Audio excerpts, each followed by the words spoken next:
آگے ہے سورہ الانبیاء، یہی ہے، اس کی آیت ہے 30ویں، اس کی اگلی آیت ہے اور ہم نے زمین میں پہاڑ بنائے تاکہ وہ ان لوگوں کے ساتھ جھک نہ پڑے، اور ہم نے اس میں کشادہ راستے بنائے تاکہ وہ راہ پائیں۔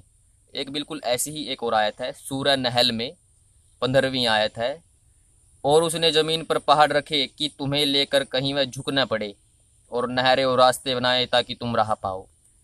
یعنی کہ بات یہ ہے کہ اللہ نے دھرتی پہ پہاڑ رکھے کہیں وہ تمہیں لے کے جھک نہ پڑے۔ جیسے تخت ہوتا ہے نا، تخت، اس پہ اوپر آدمی کھڑا ہے، اسٹیج ہے، وہ جھک گیا تو پتہ چلتا کیسے جھکتا ہے۔ اب دھرتی گول ہے، جہاں پہ منشیہ ہے، جو دھرتی ہے یہ گول ہے، تو گول چیز جھکتی کیسے ہے؟ دھرتی کنٹینیو موونگ بھی ہے، اپنے ایکسس پہ بھی ہے، اور 23 ڈگری پہ جھکی بھی ہوئی ہے، اور اس میں پہاڑوں کا کوئی لینا دینا نہیں ہے۔ ہاں یہ ایشوری ویوستھا سے ہے، اور سورج کے چاروں طرف بھی چکر لگا رہی ہے، سورج بھی گلیکسی کے چاروں طرف چل رہا ہے، دھرتی اس کے سائڈ ساتھ ساتھ میں ہے، پورا سسٹم ایسے چل رہا ہے۔ تو دھرتی گول ہے، تو اگر اللہ پہاڑ نہ ڈالتا تو دھرتی جھکتی کیسے؟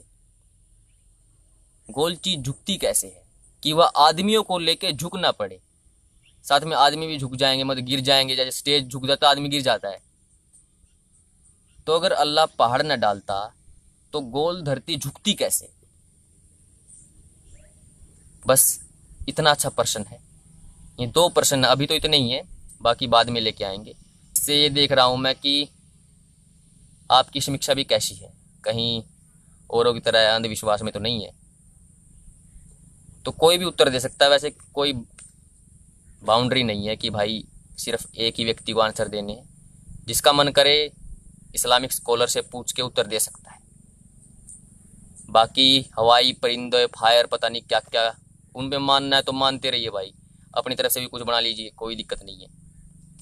تو جی اس ویڈیو کو زیادہ سے زیادہ پھیلائیے، سب کو پتہ چلے، تاکہ مسلموں کو پتہ چلے، اگر ان کو صحیح پتہ ہے تو اتر بھی آئے، کوئی دقت نہیں ہے، ستیہ جاننا ہے۔ تو جی ویڈیو کو لائک شیئر کمنٹ ضرور کریں، اور آپ کو کسی وشے پر ویڈیو چاہیے تو آپ نیچے لکھ دیجئے، سمے ہوگا تو ضرور بناؤں گا۔ نمستے جی، اوم آریہ ورت۔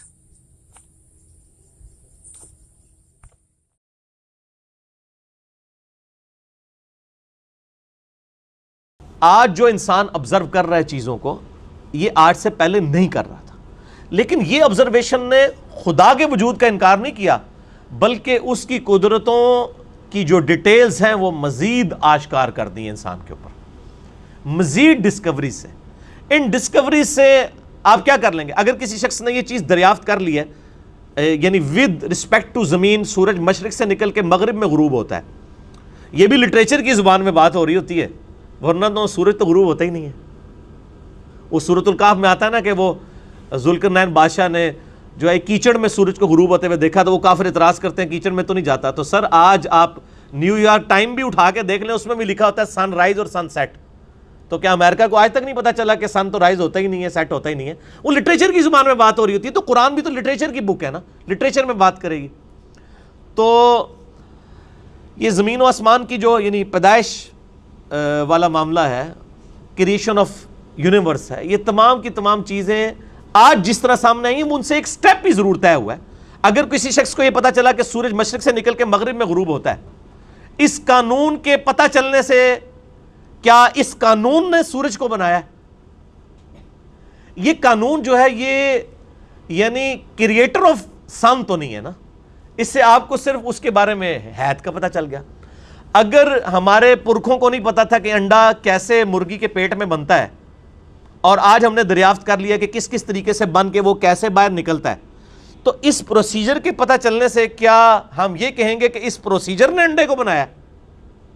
نہیں، یہ تو یہ ایکسپلینیشن ہے اس کے بننے کے طریقے کی۔ اس کو بنا رہا کون ہے؟ وہ تمام راستوں سے گزارتا کون ہے؟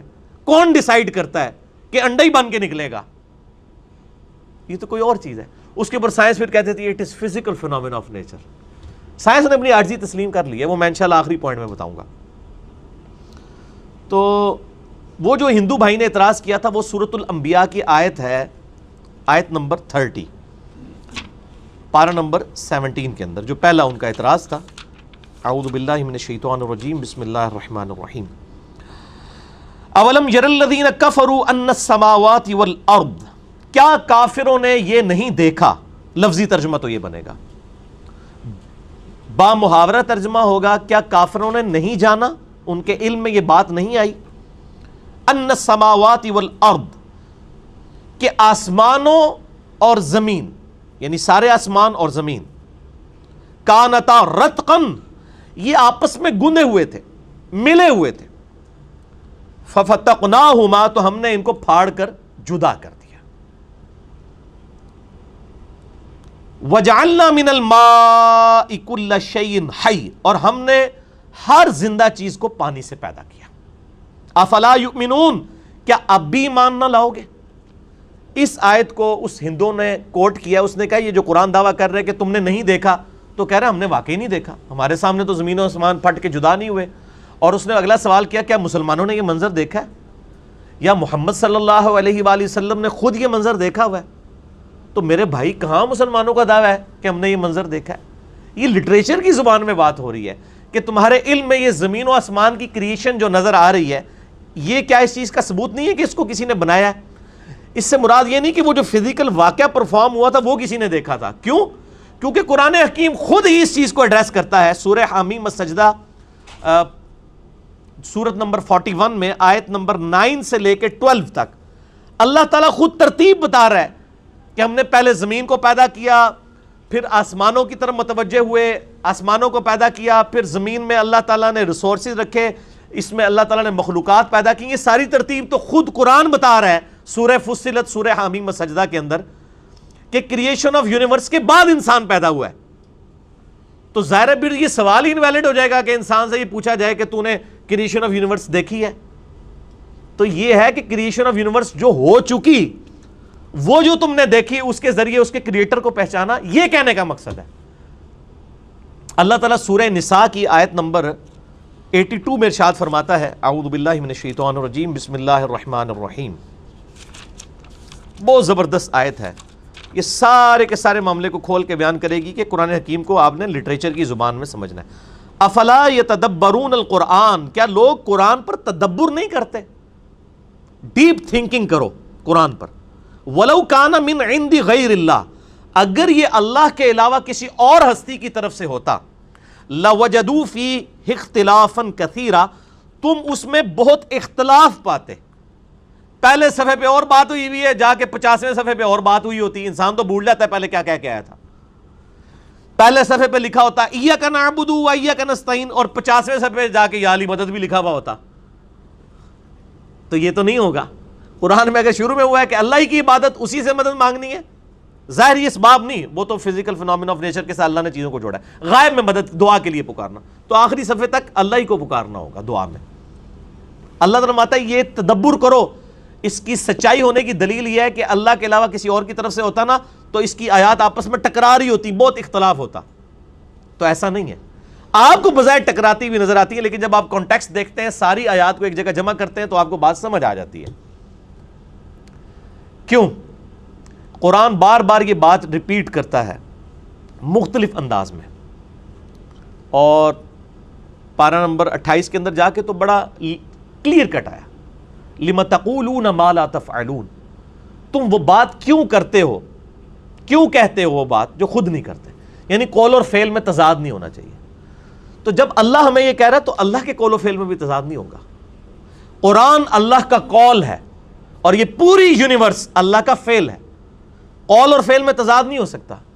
ہاں یہ ہو سکتا ہے کہ سائنس ابھی اس لیول تک نہ پہنچی، اس کو بظاہر تضاد نظر آ رہا ہو. اس لیے ہم کہتے ہیں قرآن حکیم کی کوئی ایک آیت بھی اسٹیبلش سائنس کے خلاف نہیں ہوگی. ہائپوتھیسس کے خلاف ہو سکتی ہے کیونکہ سائنس نے کئی دفعہ یو ٹرن بھی لیا.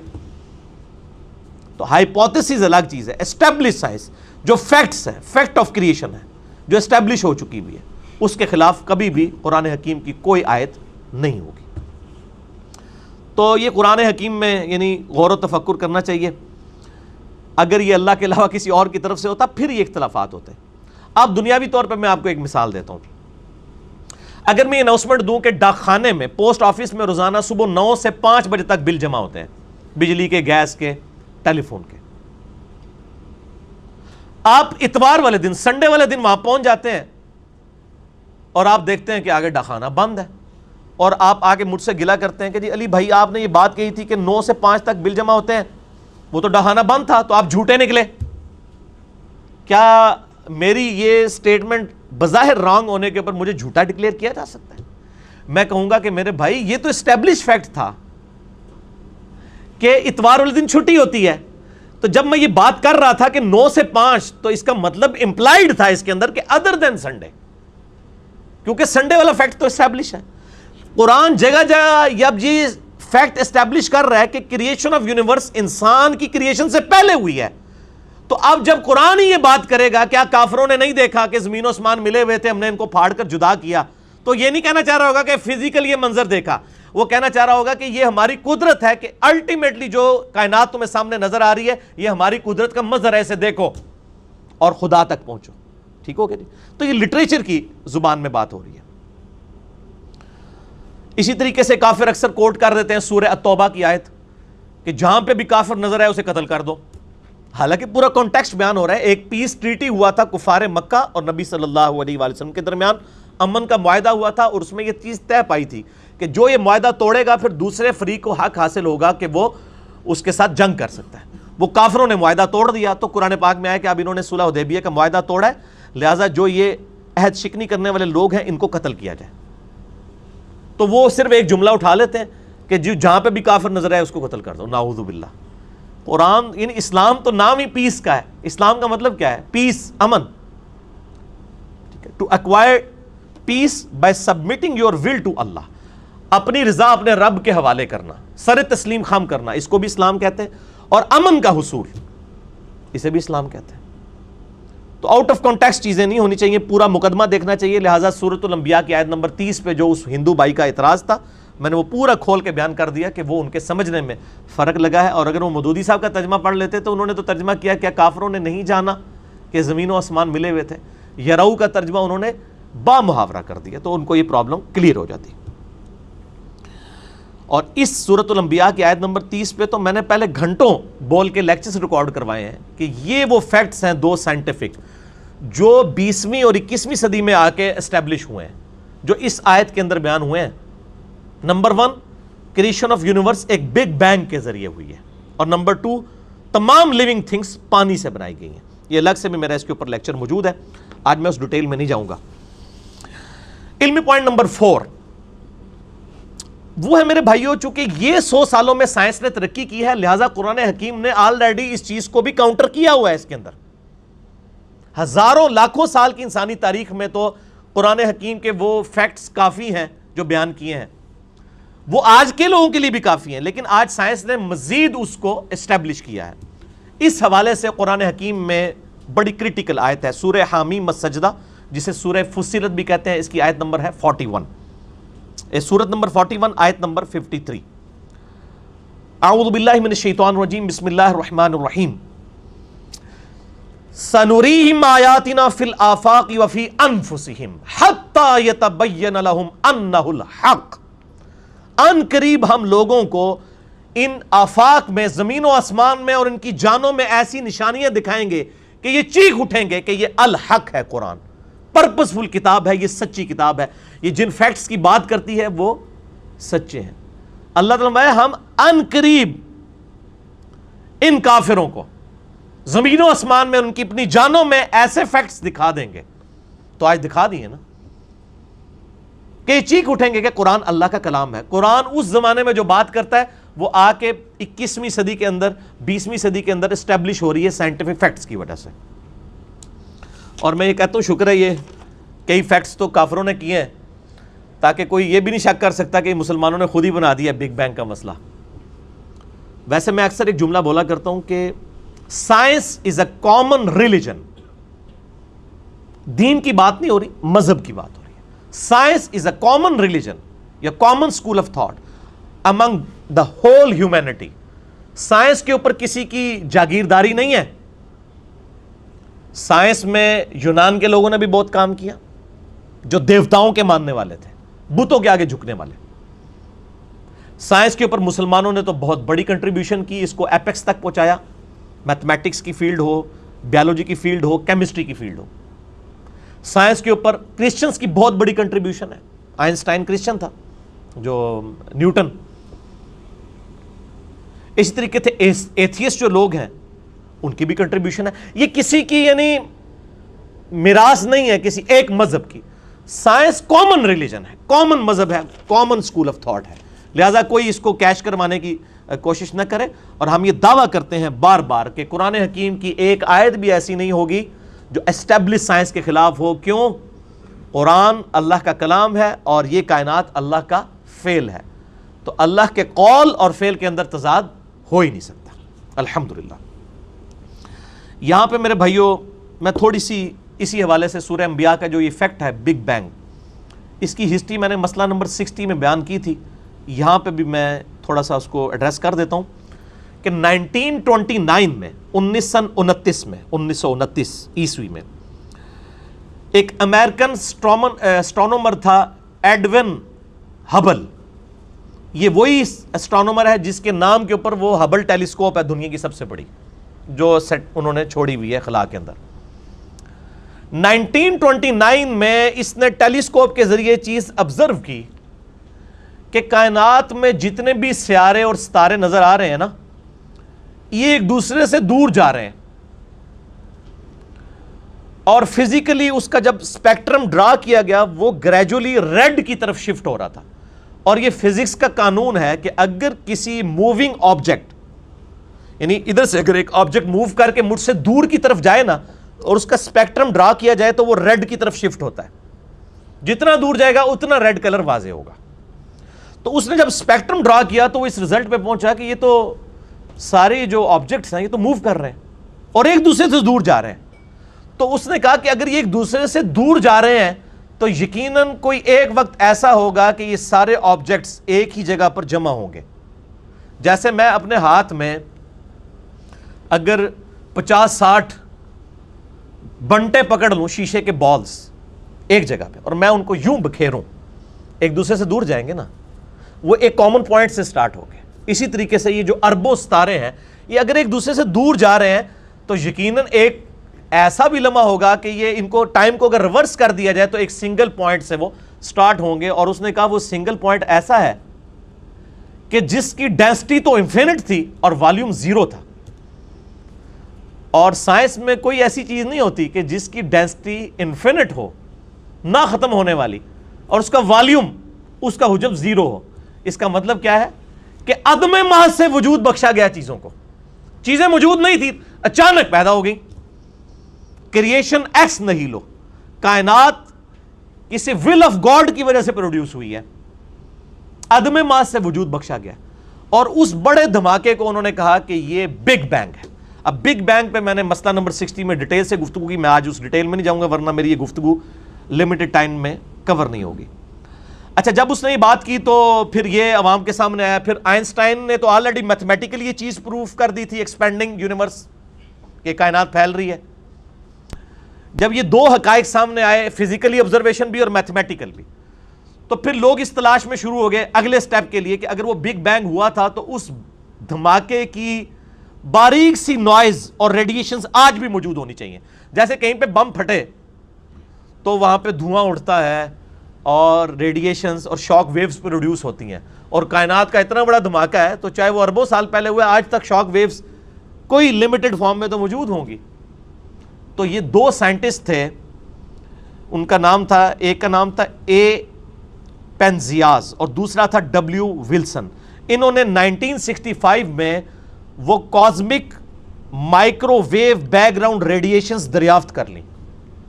ان کو کہتے ہیں CMBR، cosmic microwave background radiation, جو بگ بینگ کی وجہ سے پروڈیوس ہوئی تھی. 1978 میں ان دونوں کو نوبیل پرائز دیا گیا اس کے اوپر کہ اب فزیکلی آپ نے پروف کر دی یہ چیز. وہ آج تک اس دھماکے کے اثرات موجود ہیں کائنات کے اندر. پھر 1989 سے لے کر 1993 تک 4 سالوں کے لیے امریکہ نے ایک اسپیس شٹل ڈسکوری لانچ کی تاکہ فزیکلی خلا کے اندر ان چیزوں کو آبزرو کیا جائے. اور اس کے اوپر $160 ملین لگے. آپ جا کے ذرا گوگل پہ لکھیں CMBR cosmic microwave background radiation, پوری آپ کو ویکیپیڈیا بتا دے گا کہ یہ کیسے کیسے پہلے ہبل نے دیکھا، اس کے بعد یہ ڈیٹیلز آئیں، اور پھر 1989 میں اسپیس شٹل لانچ کی گئی، $160 ملین لگا کے امریکہ نے، اور اس چیز کو اسٹیبلش کیا گیا کہ بگ بینگ جو ہے وہ ہوئی تھی۔ اور میں اکثر بولتا ہوں کہ ہر شے میں انسان کو خدا نظر آتا ہے، یہ بھی لٹریچر کا جملہ ہے، یہ نہ کوئی پکڑ لے کے جی خدا تو ہمیں نظر نہیں آ رہا، یہ لٹریچر کا جملہ ہے، یعنی کریٹر اپنی کریشن کی خوبصورتی سے پہچانا جاتا ہے۔ تو سائنٹسٹ نے انسانی تاریخ کی سب سے بڑی دریافت ڈسکوری قرار دیا تھا بگ بینگ تھیوری کے اسٹیبلش ہونے کو۔ بگ بینگ آج کی ڈیٹ میں تھیوری نہیں ہے، یہ ایک سائنٹیفک فیکٹ ہے، اور ان کا ہم نے ہینڈ رائٹنگ آف گاڈ دیکھ لی ہے۔ اس کی وجہ سے میتھمیٹکس کو کہا جاتا ہے نا کہ ہینڈ رائٹنگ آف گاڈ کسی نے دیکھنی ہے، خدا کی ہینڈ رائٹنگ، تو وہ سائنٹسٹ کہتے ہیں وہ میتھمیٹکس ہے۔ ہر فزیکل فینومینا کے لیے آپ ایکویشن بنا سکتے ہیں۔ اب چونکہ میں میکینیکل انجینئر ہوں، اور آپ کو پتہ ہے انجینئرنگ جو ہے وہ تو اپلائیڈ سائنسز ہے، تو ہم لوگ ہر چیز کا میتھمیٹیکل ماڈل بناتے تھے، اور اس سے وہ چیزیں اسٹیبلش ہو جاتی تھی۔ تو میتھمیٹیکل ماڈل جو ہے یہ خدا کی ہینڈ رائٹنگ ہے۔ اب یہ نہیں کہ آپ کو کہ فزیکل ہینڈ رائٹنگ، یہ بھی لٹریچر کی زبان میں بات ہو رہی ہے۔ تو یہ سارے کے سارے فیکٹ سائنس نے اسٹیبلش کیے، اور الحمدللہ آج اللہ تعالیٰ کو اس حوالے سے سمجھنا آسان ہو چکا ہے۔ دوسرا اعتراض اس ہندو بھائی نے کیا تھا کہ جی قرآن حکیم میں جگہ جگہ آیا کہ ہم نے پہاڑوں کو ایک کہیں پہ آیا یہ لنگر ڈال دیے ہیں، کہیں پہ آیا یہ میخیں ہم نے گاڑ دی ہیں تاکہ زمین نہ ڈولے۔ تو اس نے کہا کہ یہ تو اس سے تو پتہ چلتا ہے کہ قرآن حکیم جو ہے وہ زمین کو چوکور مانتا ہے کہ یہاں پہ پہاڑ رکھ دیے ہیں بیلنس کرنے کے لیے تاکہ یہاں سے یہاں نہ ڈول جائے۔ تو کہتے ہیں زمین تو ڈول سکتی نہیں، زمین تو گول ہے۔ تو یہ سائنٹیفک ایرر ہے۔ ہمارا چیلنج ہے پورے قرآن پاک میں کہاں یہ بات آئی ہے کہ زمین چوکور ہے؟ گول ہونے کے اشارے پھر بھی آئے ہیں، چوکور کے تو نہیں ہے۔ لہذا یہ قرآن حکیم میں کہنا کہ اللہ تعالیٰ فرماتا ہے ہم نے زمین کو بچھونا تمہارے لیے بنایا، وہ کہتے ہیں بچھونے سے مراد ہے کہ چوکور ہے۔ اس سے آپ نے کیسے یہ سمجھ لیا؟ اس لیے بچھونا کہا گیا کہ آج آپ کو سائنس بتا رہی ہے کہ ہر سیکنڈ میں زمین پہ 2 زلزلے آتے ہیں، ہر سیکنڈ میں۔ اگر ان کا ایمپلیٹیوڈ بڑھ جائے نا تو زمین تباہ و برباد ہو جائے، ان کا ایمپلیٹیوڈ کم ہوتا ہے۔ ایسی زمین جہاں ہر سیکنڈ میں 2 زلزلے آ رہے ہوں، اس کو رہنے کے قابل بنا دینا، پھر اس کی 4 موشنز ہونا، سورج کے گرد الگ سے، اپنے محور کے گرد الگ سے، وہ 23.5 ڈگری کا اینگل جو ہے اس کے گرد سائنوسائیڈل اس کی جو موومنٹ ہے وہ الگ سے، جس کی وجہ سے موسم بدلتے ہیں۔ یہ میں نے مسئلہ نمبر 60 میں ساری ڈیٹیلز بتائی ہیں کس کس سپیڈ سے یہ موومنٹ ہو رہی ہیں۔ اس کو رہنے کے قابل بنا دینا تو بچھونا ہی ہے نا۔ پھر ایک بہت بڑی کرویچر ہے، جیسے یعنی زمین کا سرکمفرنس ہے 40,000 کلومیٹر، یعنی ایک چکر کاٹے نا آپ تو 40,000 کلومیٹر آپ طے کریں گے۔ 40,000 کلومیٹر میں 100 کلومیٹر بھی ایک سٹریٹ لائن ہی ہوتی ہے۔ بہت بڑے سرکل کے اندر اگر آپ چھوٹا سا ٹکڑا کنسیڈر کریں گے وہ سٹریٹ لائن ہی ہے۔ یہاں پہ بھی آپ دیکھ رہے ہیں ہماری اکیڈمی سیدھی ہے نا، قرآن کو تو چھوڑ دیں، اگر ہم آپ سے کہیں سیدھی، آپ کہیں نہیں یہ گول ہے، تو گول تو نہیں نظر آ رہی۔ اتنے بڑے گول بال کے اوپر سینکڑوں کلومیٹر بھی ایک سٹریٹ لائن ہی نظر آ رہے ہوتے ہیں۔ ہماری فزیکل آبزرویشن میں تو یہی ہے۔ اگر قرآن حکیم ڈائریکٹ کہہ دیتا کہ زمین گول بنائی تو پھر پچھلے 1300 سال کے لوگوں نے کہنا تھا جی گول تو نظر ہی نہیں آ رہی، آٹا گوندے ہلتی کیوں ہے، آٹا گوندتے ہوئے ہلتی کیوں ہے؟ تو وہ آپ ایک ایشو کو ایڈریس کریں گے تو دوسرا ایشو ہے۔ تو وہ ان لوگوں کو جن کو سائنس نے ترقی نہیں کروائی ہوئی تھی نا، ان کے لیے وہ چیزیں اسٹیبلش ہوگی کہ ان کو بچھونا ہی نظر آتا تھا۔ آج سائنس نے اگر گول دریافت کیا تو ساتھ یہ بھی دریافت کر لیا ہے کہ گول چیز پہ جو بہت بڑے سرکمفرنس کی ہو اس پہ کچھ کلومیٹر بھی ایک سٹریٹ لائن ہی ہوتے ہیں، وہ بچھونا ہی نظر آتا ہے۔ تو دونوں چیزیں سمجھ آ گئی۔ سنوریہم آیاتنا فی الآفاق وفی انفسہم حتی یتبین لہم انہ الحق۔ زمین و آسمان میں عنقریب ہم ان کو نشانیاں دکھائیں گے ان کی اپنی جانوں میں، structure of genes, D N A. اس پہ میں مسئلہ نمبر 60 میں بول چکا ہوں۔ اس نے آج انسان کو ماننے پہ مجبور کر دیا ہے یہ کسی مائنڈ کی کریشن ہے، یہ ساری کی ساری الل ٹپ نہیں ہے، یہ ٹائنیز ڈیٹیل تک چیزیں اتنی کنٹرولڈ ہیں، یہ کسی حکیم کی بنائی ہوئی کائنات ہے۔ ہر چیز کے پیچھے حکمت ہے، ہر چیز کا ایک میتھمیٹیکل ماڈل ہے، اور وہ ساری کی ساری چیزیں ایک ہی طرف لے کے جاتی ہیں کہ کریٹر ہے بھی ایک۔ اس پہ بھی میرا لیکچر ہے، مسئلہ number 128، God is the only and alone creator of this universe. خدا ہی اکیلا اور یکتا کریٹر ہے, ایک سے زیادہ نہیں ہے وہ, کیونکہ مائنڈ پیچھے ایک نظر آتا ہے. نیوکلیس میں الیکٹران اگر اس کے نیوکلیس کے گرد یعنی چکر کاٹ رہے ہیں نا ایک ایٹم کے ایلپٹیکل آربٹس میں, یہی ایلپٹیکل آربٹس آپ کو پھر کائنات میں بھی نظر آتے ہیں. زمین بھی ایلپٹیکل آربٹ میں ہی سورج کے گرد چکر کاٹ رہی ہے. کتنی ریزیمبلنس ہے, مائنڈ ایک نظر آتا ہے. ہر چیز جوڑوں کی شکل میں پیدا کی گئی ہے, میل اور فیمیل, حتیٰ کہ آپ کو پودوں میں بھی جوڑے نظر آئیں گے, اور جان بوجھ کے اللہ نے کیا تاکہ اللہ تعالیٰ انسان کو یہ بتائے وہ خدا ہی ہے جو میل اور فیمیل سے آزاد ہے, لم یلد ولم یولد. تو یعنی ایک الگ سے ٹاپک ہے, میں اب اس طرف چل پڑوں گا. لہٰذا پہاڑوں کو جو اسٹیبلائزر کہا گیا ہے, اس حوالے سے نہیں کہا گیا کہ وہ زمین چکور ہے, یہ ڈائنامک بیلنسنگ ہے. آج آپ جیولوجسٹ سے پوچھیں نا, یہ جو پہاڑ کاٹ کاٹ کے تو یہ ہاؤسنگ سکیمز بنائی جا رہی ہیں, اس کی وجہ سے دنیا کے موسم کیوں بدل رہے ہیں, زمین کی اورینٹیشن بدل رہی ہے. ایون ایک اٹامک بلاسٹ ہونے کی وجہ سے زمین کے اوپر کیا افیکٹ ہو جاتا ہے. کئی دفعہ زلزلہ ایسا آتا ہے کہ وہ اس کی ڈگری کو ایسا ڈسٹرب کرتا ہے کہ آئندہ کئی سالوں کے لیے موسم ڈسٹرب ہو جاتے ہیں. تو پہاڑوں کے کاٹنے کی وجہ سے زمین کی بیلنسنگ خراب ہو رہی ہے. جیسے آپ ایک ویل جو گھوم رہا ہو اس کے اوپر آپ چھوٹے چھوٹے ویٹس ایڈ کرواتے ہیں نا ویل بیلنسنگ کے لیے, تو یہ ڈائنامک بیلنسنگ کی ہوئی ہے پہاڑوں نے زمین کی. تو اللہ تعالیٰ نے اس حوالے سے انہیں لنگر کہا ہے. یہ وہ والا نہیں جو آپ سمجھنے کی کوشش کر رہے ہیں, نہ زمین پہ یعنی آپ خود سے یعنی ایک خاکہ بنا کے رنگ بھریں گے تو پھر اس کا تو کوئی حال نہیں ہے. اسی طریقے سے اگر آپ سورہ فاطر پڑھیں آیت نمبر 41, اس میں تو یہاں تک آیا ہے کہ اللہ ہی ہے جس نے زمین و آسمان کو تھام رکھا ہے کہ جھول نہ جائیں, اور اگر اللہ تعالیٰ ان کو نہ تھامے یہ جھول جائیں تو کوئی ایک بھی ایسا نہیں جو انہیں سنبھال سکے. وہاں تو اللہ تعالیٰ نے پہاڑوں کا بھی ذکر نہیں کیا, اللہ نے کہا کہ میں نے تھاما ہوا ہے, چلیں. اب کیا کریں گے آپ, پہاڑ اللہ نے رکھے ہیں لیکن تھاما اللہ نے ہوا ہے. کیسے؟ اپنے فزیکل فینومیناز کے ذریعے, گریویٹیشنل فورس کے ذریعے. آپ اس کو کہتے ہیں نیوٹنز لا آف گریویٹیشن, تو یہ تو آپ پہ کاپی رائٹ کا مقدمہ ہونا چاہیے. آپ نے ڈسکوری کی ہے, یہ خدا کا قانون ہے گریویٹیشن کا, قوت کشش ثقل کا, اس کے ذریعے چیزوں کو بیلنس کیا ہوا ہے. تو اب کوئی وہ آیت بھی تو پڑھے نا کہ اللہ نے تھام رکھا ہے, پہاڑوں کے بغیر بھی اللہ نے تھاما ہوا ہے. تو یہ ساری کی ساری فزیکل چیزیں اللہ تعالیٰ نے اپنے لاز آف نیچر کے ذریعے کنٹرول کی ہیں. آگ جلاتی ہے, پیٹرول آگ کو بھڑکاتا ہے, پانی آگ کو ٹھنڈا کر دیتا ہے. یہ سارے فزیکل فینومینا اگر روزانہ تبدیل ہو رہے ہوتے ہیں نا میرے بھائی, آپ کے لیے مصیبت کھڑی ہو جاتی. رات کو تو آگ جلا رہی ہوتی, صبح نہ جلا رہی ہوتی, تو دنیا کا نظام چل سکتا تھا. یہ بڑے محکم قوانین ہیں, لیکن اللہ کے لیے محکم نہیں. اللہ تعالیٰ جب چاہے توڑے گا. ابراہیم علیہ السلام کو بچا لیا ہے, لیکن اگر آپ آج کہیں کہ بسم اللہ پڑھ کے آپ آگ میں کود جائیں تو انشاءاللہ شہید ہو جائیں گے, یا بسم اللہ پڑھ کے ساکٹ میں 2 انگلیاں دے دیں تو انشاءاللہ تعالیٰ شہادت کے درجے پہ حفاظ ہو جائیں گے. بلکہ شہادت تو نہیں, آرام موت مریں گے, خودکشی کریں گے. قرآن میں کہیں نہیں لکھا ہوا. وہ ایک ہی واقعہ ہوا ہے, بار بار نہیں ہونے. ایک ہی دفعہ سمندر پھٹا ہے حضرت موسیٰ علیہ السلام کے لیے, بار بار نہیں ہوگا. نہ ہم ان چیزوں کی بنیاد کے اوپر خدا کو یا خدا کے پیغمبر کو منوا رہے ہیں. ہمارے نبی علیہ السلام کا تو معجزہ قرآن ہے. ہم نے تو کبھی نبی علیہ السلام کے معجزوں کو دلیل بنایا ہی نہیں کافروں کے لیے, کیونکہ وہ آپ کی زندگی کے کافروں کے لیے معجزات تھے. آپ کی چونکہ نبوت قیامت تک ہے, معجزہ بھی قیامت تک کے لیے. اسی لیے کتاب محفوظ بھی ہے. اگلی کتابیں بھی اللہ محفوظ کر سکتا تھا. وہاں کتابیں ٹیمپر ہوتی تھی, پیغمبر آ جاتا تھا. اب پیغمبر تو آنا کوئی نہیں ہے. ما کان محمد ابا احد من رجالکم ولکن رسول اللہ وخاتم النبیین.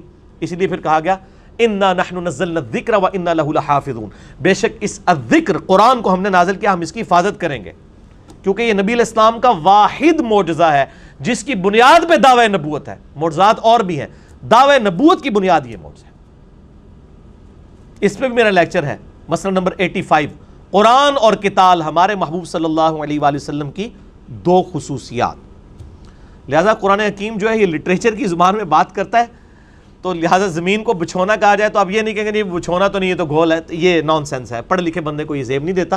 اور میں امید کرتا ہوں اپنے اس ہندو بھائی سے بھی اور باقی نان مسلم سے بھی کہ وہ یعنی چونکہ لاجکس کے اوپر بات کرتے ہیں, تو اس کو لاجیکلی چیز کو سمجھیں گے تو باقی نہیں ماننا ہوگا تو ہم نے زبردستی منوانا نہیں کسی کو، صرف اپنا مقدمہ اپنے ریلیجن کا آپ کے سامنے رکھنا۔